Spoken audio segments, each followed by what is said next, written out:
Hello and welcome to the Skogberg podcast. We're here today with Elias, myself, Nathaniel, and Timothy. Today, I would like to discuss an episode of This American Life that I listened to in the past 2 weeks. I've listened to it twice. I wrote some comments down. And this specific episode follows a parole board where they discuss and try to determine if they should let a man called Henry D. to be let free after 50 years in prison. And the parole board consists of 13 members where they talk about Henry D.'s life and the crime, obviously. And if he is suitable to be released. I think this podcast was released pretty recently, 2019 maybe, not sure. But he went in 1971, so that would be 50 years after that. 2021 would be the correct year. But they speak of this Henry D. I guess we should take up what crime he did to be put in for life. He allegedly, I say allegedly because he claims innocence. He was accused and, imprisoned, obviously. So he was, what's the word? Convicted. Convicted, exactly. But he claimed his innocence, and the parole board also talk about if he really was guilty, the perpetrator.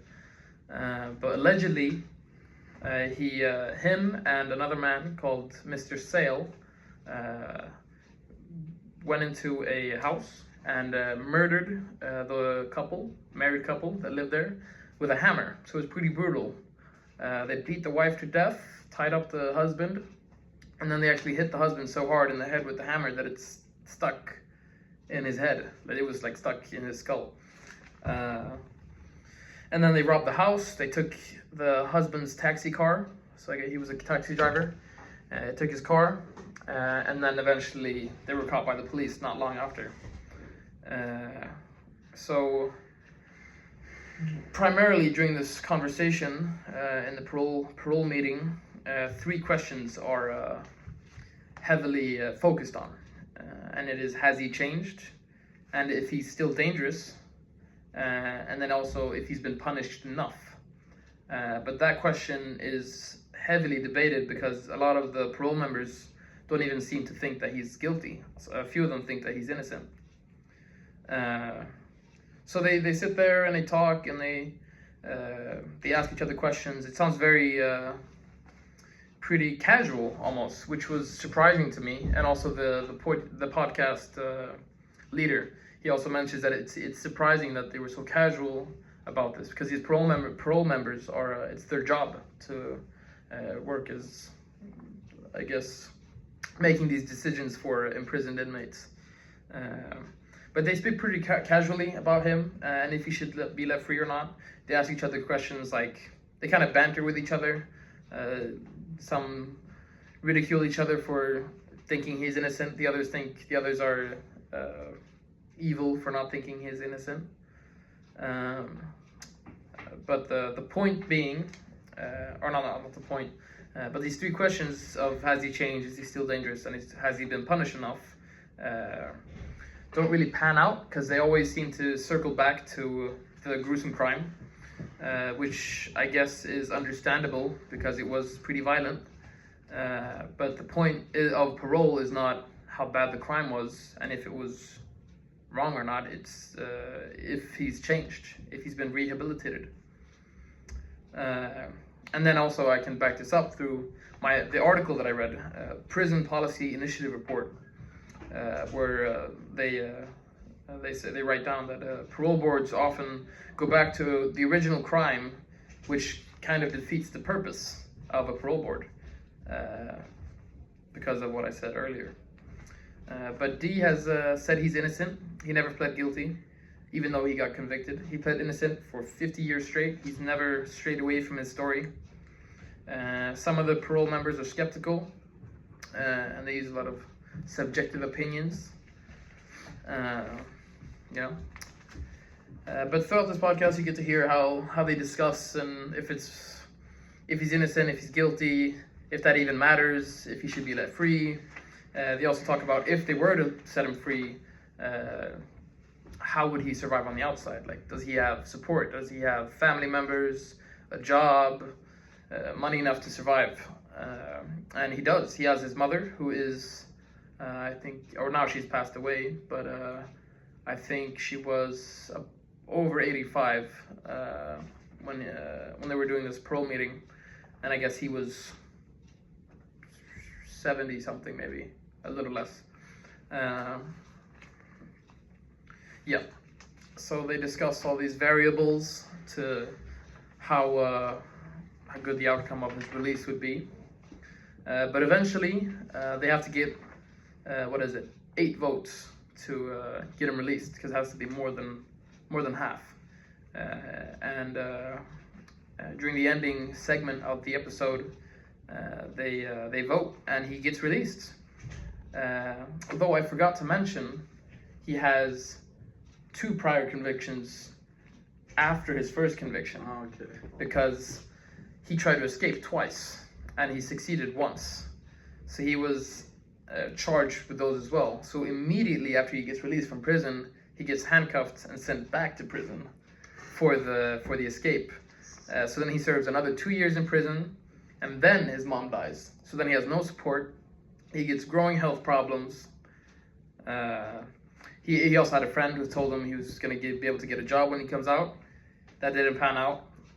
So once he gets released, finally, with no help, no support, he ends up homeless, obviously, where he lives in different shelters and stuff, up until one day he is diagnosed with some complications with diabetes, where he had something in his lungs. I'm not exactly sure what the exact symptoms and disease it was, but he dies. He dies a year later after being released. And the fact that he was immediately released after, or immediately taken back after they released him, and that he's so old that they think that it's necessary for him to come in and serve that 2 years for the attempted escape. It raised the question for me: what good is parole if freedom comes so late that a person can't actually live it? Yeah. The article that I read also notes that parole systems are built on discretion and fear of risk, which I think is very good sentence to have in mind when listening to this podcast. Yeah, so I guess that is my explanation of this podcast. I think we should head into the discussion. Yeah. And firstly, I would ask you whether you think he was guilty or innocent. The deeper question is, what do we want parole to be? Do you guys think it should be it wasn't really a parole if it was released in prison after 50 years, without parole, I guess, because he was sitting alive. Yeah. Yeah. Yeah. But he was on parole after. Like they released him on parole. Just a week or so. Is it before he was put in jail the second time? What do you mean? He was released after 50 years. Then he was put in jail 2 years, and later when he came out, he died a year later. Yeah, but he was on parole that last year. Oh. So that means you can, you can, if you get caught with the small, like if you get caught for taking a candy bar, you'll go to jail for 60 years. But do you guys think it's justifiable? Maybe this case seems pretty evil and cruel, but in other cases, do you guys think that this system could have good outcomes, or do you guys think we should change the whole? Obviously, we're not Americans, but if you were there, do you guys think we should change the system? It's hard to say because of his how the member felt that was gonna free him. If he were to be guilty and he was proven guilty, I guess I wouldn't feel that bad about him, because of his actions is so greater than like how he spends his life. I feel, because it's taken a life. So I personally feel like if he were to stay homeless the last couple of his life, it wouldn't really matter to me, I guess. Yeah. It's quite cruel, but it's to put in to measure these two acts. I feel like it's quite up to him how he looks upon it because of his past actions, something like that. Yeah, I mean, I think the punishment should always match the crime committed. Yeah. And so, if he is guilty, then of course I think he should spend his entire life in prison. Yeah. I don't think he should ever be released. But of course, if he's innocent, that's a different thing. But I also sometimes think about the fact that, like, if you commit a crime and then you are, I suppose, rehabilitated, and you become a good person, then if you are not released from prison, you are almost backwards. I feel like you're going, like, if you were driven backwards, if you're rehabilitated and you're becoming a good person, and then you're gonna sit 20 years in prison. Yeah, you're kind of going backwards Yeah. there with your health, I guess. Definitely. And also in the article I read, it also mentioned that with age, as in older citizens, as the older you get, the less crime you do. Yeah. So, and I think in this case, especially, he's what, like 70 something, and he's been in there for 50 years. I also forgot to mention this, but he's also been a model prisoner, where he hasn't been in any fights. He's been completely, I guess, friendly towards everyone, which is very hard, especially in an American prison. I personally have an uncle who spent 15 years in prison, and he's been in his fair share of fights, not because of his violent tendencies, but because the environment within prisons are so inherently violent, and I think that this Henry D, the fact that he didn't get into any trouble, makes me believe even if he did do it, I think it's better to just release him and let him live a new life, almost reborn, and let him have pleasure in the small things. I guess I mean, I think he should have been released after, I don't even know. I mean, I think once he's rehabilitated, I think he should be released almost right away. But that's what I'm kind of trying to get at. That, like, if you're rehabilitated, you're almost like a different person who's being punished for something that you did when you were a different person in the past. Exactly. Yeah. And so I think even if you commit a really atrocious crime, if you're rehabilitated, I think it's fair that you're released. But when it comes to something like this, if you've beaten someone to death with a hammer for no good reason at all, I think probably even if you're rehabilitated, I don't think that it's fair that you should be released. Indeed. Yeah. I understand that. Yeah, I guess it's a different take from all of us then. Yeah. But if a person is rehabilitated, I think he should get another shot at life. But in a sense, it's quite. I feel for the victims' families and such.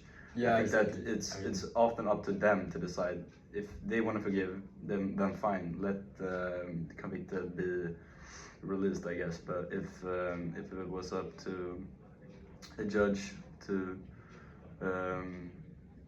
which it is to release the convicted, it's a different story, I guess. Indeed. Yeah. Good convo, guys. I guess we'll wrap this up. Yeah. Yeah. Adios. Por favor.